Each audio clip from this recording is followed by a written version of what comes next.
as the face of boxing steps back into the ring this weekend, but it just doesn't have the same feel to it, as Canelo Alvarez takes on Edgar Berlanga. And the fact that I just had to look down and read what his name was, kind of indicates that this isn't the name that people want for a Canelo Alvarez fight. This is not the fighter that is going to get people excited.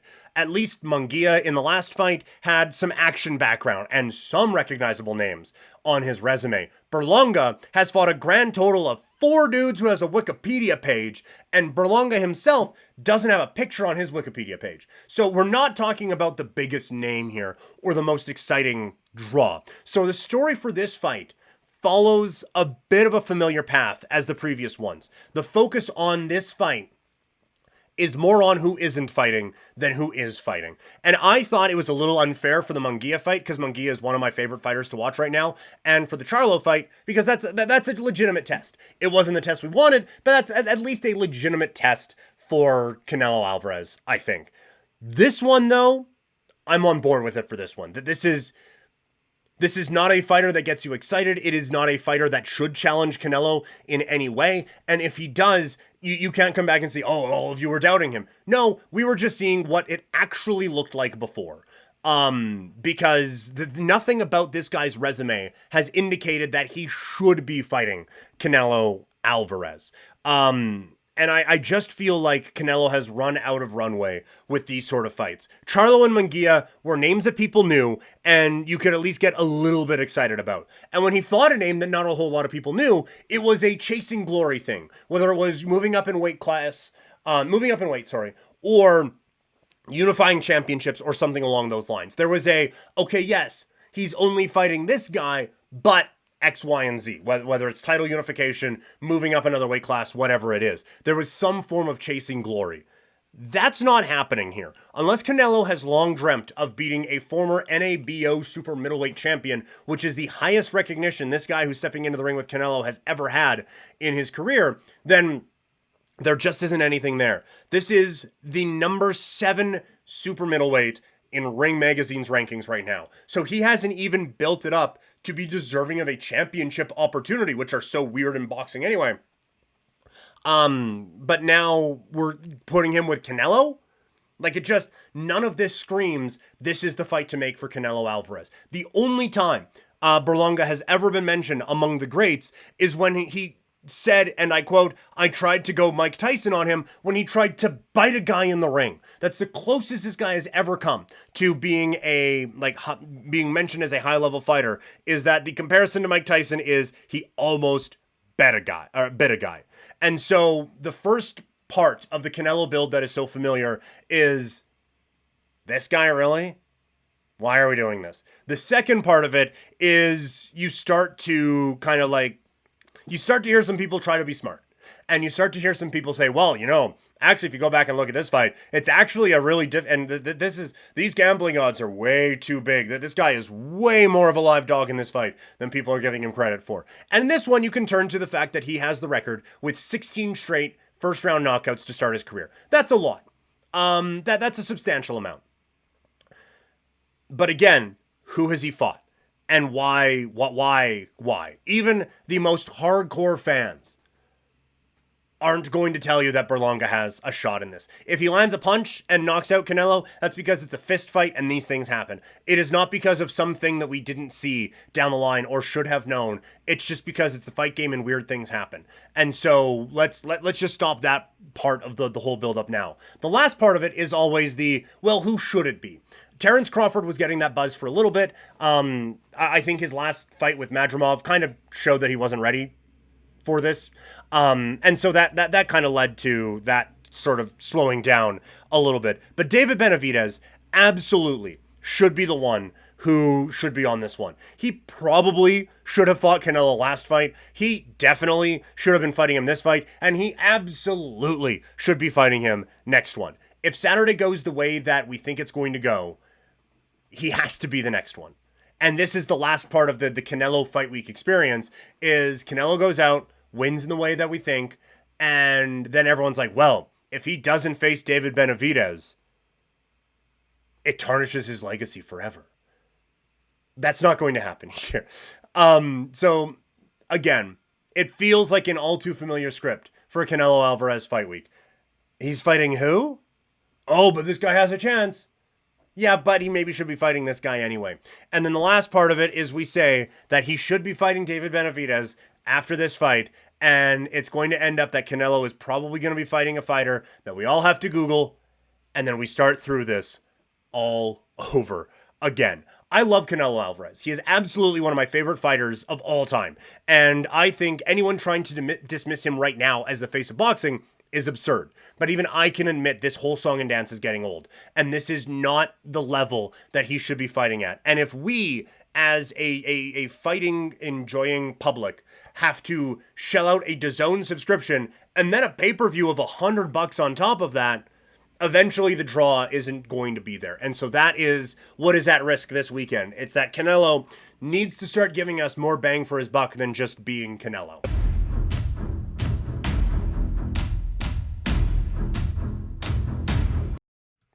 All right, it is a Canelo Alvarez fight week as he takes on Berlanga this weekend on pay-per-view. And whenever there is a big major fight, I like to just take a look and see what are some of the other big things we have to get excited about in the boxing world. And we don't have to look far. On this undercard, this is another one. It's not the same as the Saudi-funded show in Los Angeles, but this is a pretty good undercard. Below Canelo, you have a couple really good fights. You have Erislandy Lara taking on Danny Garcia in a 12-round bout for Lara's WBA super middleweight title. Also, Caleb Plant taking on Trevor McCumbee, a 12-round bout for the vacant WBA interim super middleweight title. A couple at least names, right? Like, I don't know if Lara, if Garcia, if Plant are going to work their way into gigantic opportunities at any point, but still some very, like, their names, and they are good fighters. And I think, again, I am not overly enthused by giving Saudi Arabia too much credit, but the one thing that they have done with boxing is they have really solidified, like, look, you gotta load up some of these cards because, like, the people are paying a lot of money for them. And we are now going to go out and set the bar for what an undercard is supposed to look like. So that this is this isn't just a one fight show. Those are a couple of really, really interesting fights at the top of this card. Moving on, coming up next weekend on ESPN, it is Jaime Munguia back in the ring as he takes on Eric Bazinian. Bazinian, sorry. This one, 12 rounds in a super middleweight. Munguia coming off of the loss against Canelo Alvarez, but again, that is an excellent spotlight for him. This fight will be on ESPN. He is one of my favorite fighters to watch. You know he's going to bring the action. Let's see what kind of rounding out of his game and what kind of maturing we have seen in his game coming out of a loss against Canelo Alvarez. The next day on DAZN pay-per-view, it will be Daniel Dubois against Anthony Joshua. Really fun fight. Really interesting bout. The winner of this, I would imagine, we're basically doing a heavyweight tournament here, where it'll be Usyk and Fury on one side, it'll be Dubois and Joshua on the other side. For Joshua, this is kind of the last run, right? This is, can he get up to that championship level one more time and get up to that top fighter in the world status one more time that we were looking at?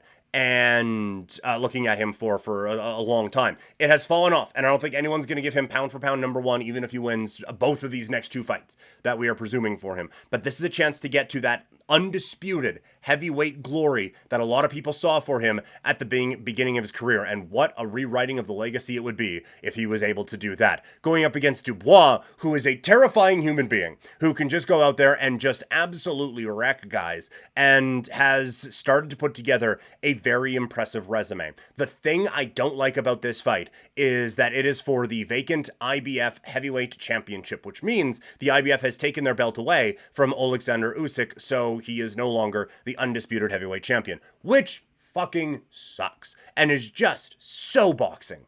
And so look, like, it's a heavyweight fight, and that's fun. And I get that in this era of boxing, it is tough to say, look, this is an eliminator for the undisputed heavyweight championship, because contracts are what they are. But you needed to get something figured out with this that wasn't well, we'll just take the title off the guy who had one of the biggest wins in boxing in the last 15 years and strip him of the undisputed heavyweight crown. Because that's just stupid, and I hate it. So don't do that ever again. October 12th in Riyadh, Saudi Arabia on ESPN+, it'll be Artur Beterbiev taking on Dmitry Bivol, 12 rounds for Beterbiev's WBC, WBO, and IBF light heavyweight titles, and Bivol's WBA light heavyweight title. This is the fight to make at light heavyweight. These two are just, this fight is going to be so much fun. These two are so talented. And I think you are going to get a really, really fun fight out of these two to solidify who is the best light heavyweight in the world. November 15th on Netflix, there is Jake Paul, Mike Tyson. But for our purposes, it is Katie Taylor against Amanda Serrano. 10 rounds for Taylor's undisputed junior welterweight championship. The one thing I will say about the Paul brothers is that they have done a pretty good job of putting a spotlight on women's boxing, specifically a Taylor and Serrano fight. So this is going to be on an undercard that has Mike Tyson at the top. So hopefully on Netflix, for fuck's sakes. So hopefully this gets you an opportunity here to really build these two one more time. And then the year rounds out Riyadh, Saudi Arabia on DAZN pay-per-view. It is Alexander Usyk against Tyson Fury, 12 rounds for Usyk's mainly undisputed heavyweight championship. It's the rematch we all wanted, and it's one that we get coming up in December. Plenty of time to break that down, but there's quite a few fights still to be very excited about one a month. A couple a month, actually, when you look at September here, where we have the Canelo fight coming up here, and as we mentioned before, some good fights at the top of that card. You got Munguia next week, along with Dubois and Joshua next week. On the in October, Beterbiev against Bivol. On the 15th of November, Taylor and Serrano, and in December, you have Usyk against Fury. So some pretty good fights to round out 2024 in the sport of boxing. Coming up on tomorrow's show, we will do a full breakdown of Canelo Alvarez against Berlanga as we get ready for that fight coming up this weekend.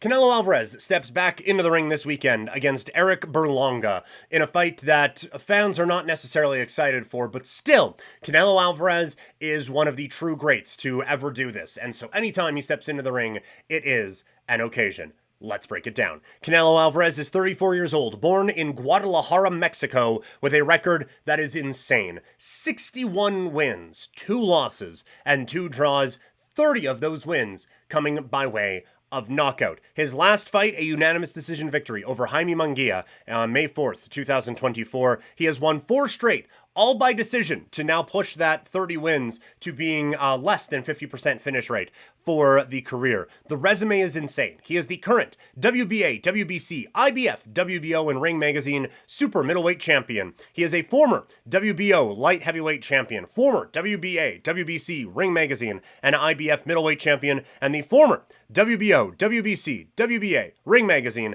light middleweight champion. Hey, you want to know what's wrong with boxing? He has been one of the faces of the sport for a long time.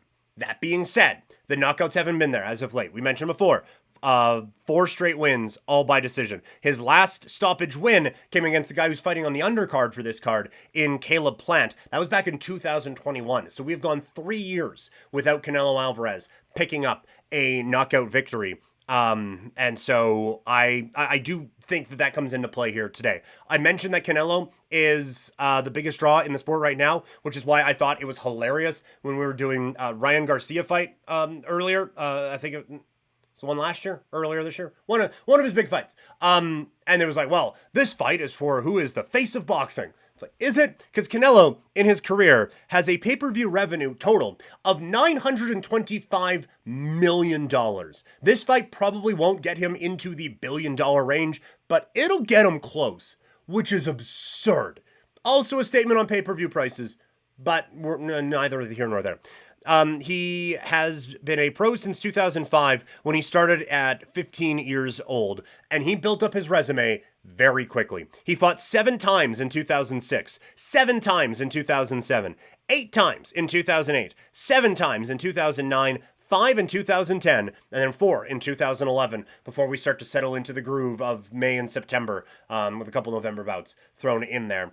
as well. He takes on Berlanga, who's 27 years old, born in Brooklyn, New York, 22 wins. He has never tasted defeat, 17 of his wins coming by way of knockout. His last win was a TKO victory over Padraig McCrory in February 24th of 2024. It ended a run of 5 straight decisions. That ended a run of 16 straight first-round knockouts to start his career. He has 3 successful defenses of his NABO super middleweight champion. He started his career with 3 fights in Mexico and has been a pro since 2016. So the way that you can make this intriguing is look at the 17 wins by knockout, 16 of them coming in the first round to start his career, and see that there is absolutely dynamite in those hands.